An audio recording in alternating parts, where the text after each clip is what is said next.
जय हिंद दोस्तों, आप लोग कैसे हैं। मैं संदीप कुमार। और कर्नाटका हाई कोर्ट का बड़ा फैसला हिजाब जो है बैन बरकरार है।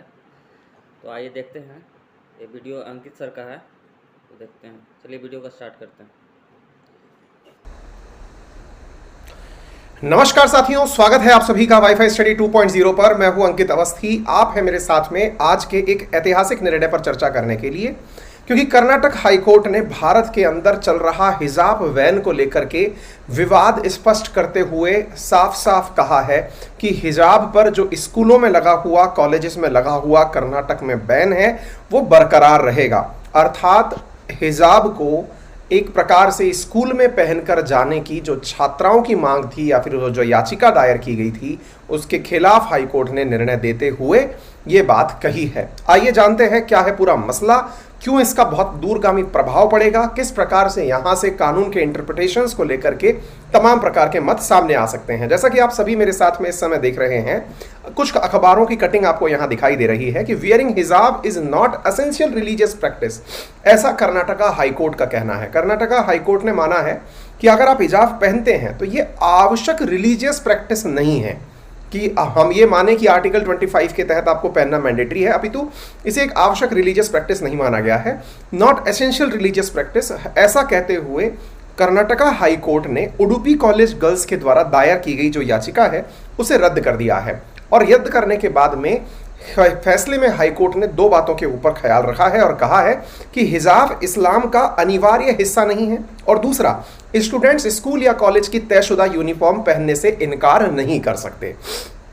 आप में से जो भी लोग इस बात को जानना चाहते हैं कि विस्तार से ये क्या है, इसके विस्तार से भी हम सारी जानकारियां आपको बहुत पहले भी दे चुके हैं, आज भी हम इसमें यहां पर देंगे।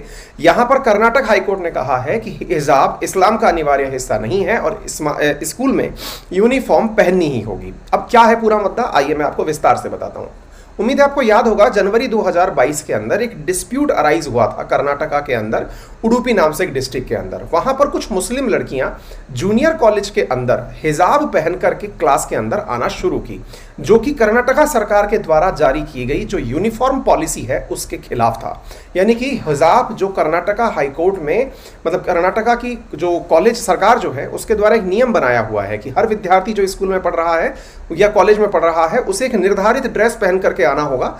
उन लड़कियों ने हिजाब पहन करके जब स्कूल में एंट्री करी, कॉलेज में एंट्री करी, जूनियर कॉलेज असल में वहाँ पे 11th-12th को बोलते हैं, जब उसमें एंट्री करी तो वहाँ से उन्हें स्कूल में एंट्री करने से मना कर दिया क्योंकि ये यूनिफॉर्म का हिस्सा नहीं है।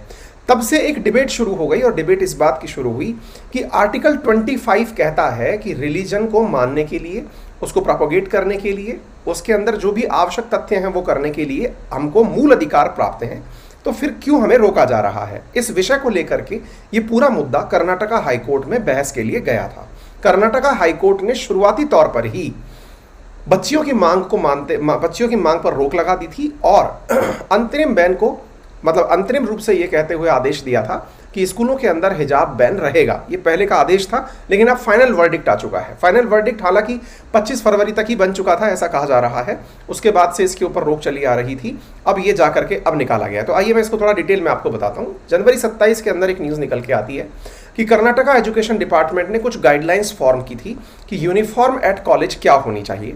हिजाब के मतलब हिजाब बैन हो जाने के बाद कर्नाटका के अंदर प्रोटेस्ट होने शुरू हुए। कर्नाटका के गवर्नमेंट ने जो स्कूल और कॉलेजेस हैं वो कुछ दिनों के लिए बंद रखे, स्पेशली 3 दिन के लिए हाई स्कूल्स को बंद कर दिया गया।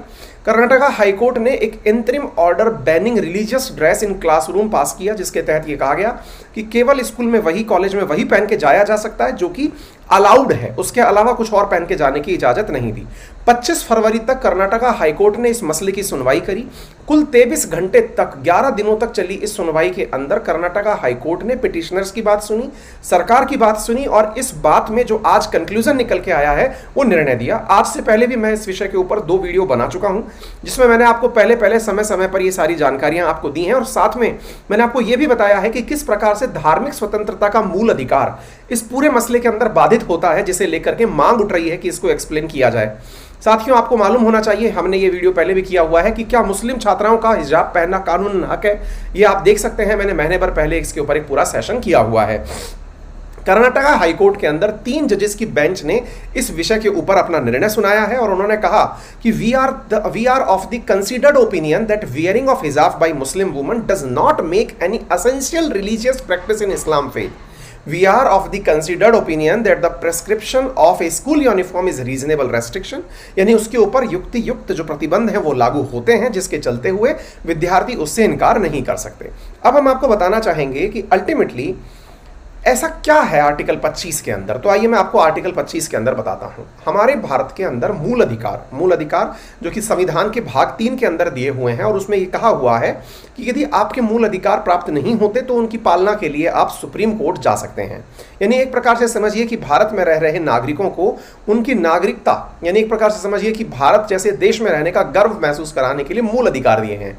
उन मूल अधिकारों में एक धार्मिक स्वतंत्रता के अधिकार में आर्टिकल नंबर 25 आता है, जिसमें कहा जाता है कि freedom of conscious and free profess practice and propagation of religion. अब ये वाली जो बात है जिसमें ये लिखा हुआ है कि किसी भी व्यक्ति को अपने धर्म का प्रैक्टिस और प्रोपोगेशन करने का मतलब आधार मिला हुआ है, लेकिन उसी के जस्ट नीचे रीजनेबल रेस्ट्रिक्शंस लिखे हुए हैं, यानी कि तर्क संगत तरीके से उस पर क्या प्रतिबंध हो सकते हैं। तो यहां पर यह बात आपको ध्यान से देखने की है, जिसको हाईकोर्ट ने भी अपना आधार माना है। और यदि आप मेरी पुरानी क्लासेस देखेंगे तो मैंने उस समय भी आपको समझाया था कि आधार अल्टीमेटली यही बनेगा। अगर आप मेरे पुराने व्यूअर हैं, आप मेरे पुराने स्टूडेंट हैं, तो आपको पता चलेगा मैंने आपसे पहले भी कहा था कि Karnataka high court ultimately public order का जो विषय है इसी को पकड़ करके निर्णय देगी, क्योंकि आपको यह मालूम होना चाहिए कि हमारे पास घूमने करने का भी मूल अधिकार उपलब्ध है। आपको मालूम होना चाहिए आर्टिकल 19 के तहत आपको स्वच्छंद रूप से कहीं भी एक जगह से दूसरी जगह जाने का अधिकार उपलब्ध है। लेकिन जब महामारी अधिनियम एक्टिवेट हुआ, जब कोरोना काल आया, तो हम सबको लॉकडाउन के अंदर घरों में बिठा दिया गया। इसका अर्थ यह नहीं था कि आपके मूल अधिकार छिन गए। इसका अर्थ यह हुआ कि एक पब्लिक ऑर्डर बनाए रखने के लिए, कानून व्यवस्था बनाए रखने के लिए आपके मूल अधिकारों को तरीके समय समय पर मतलब रोका जा सकता है या उन पर प्रतिबंध लगाए जा सकते हैं। एग्जैक्टली इस विषय पर भी पब्लिक ऑर्डर ही मान्य होगा, क्योंकि मतलब सरकार को जरूरी है कि वो विद्यार्थियों के लिए एक यूनिफॉर्म व्यवस्था लेकर के आए, एक जैसा ड्रेस पहन करके सब लोग जाएं। तो उस स्थिति में ये पब्लिक ऑर्डर का मैटर है और ऐसी स्थिति को ध्यान में रखते हुए ये जो freely to profess practice and propagate religion है, इसके ऊपर बैन लगता है। समझ में आना चाहिए कि ये पूरी तरह से एब्सोल्यूट रूल नहीं है, एब्सोल्यूट आर्टिकल नहीं है। ठीक है, आर्टिकल 12 से लेकर 35 तक भारत के संविधान में पार्ट 3 के अंदर दिए हुए फंडामेंटल राइट्स हैं। उम्मीद है कि आप लोगों को यह बात प्रॉपर तरीके से समझ में आ गई होगी।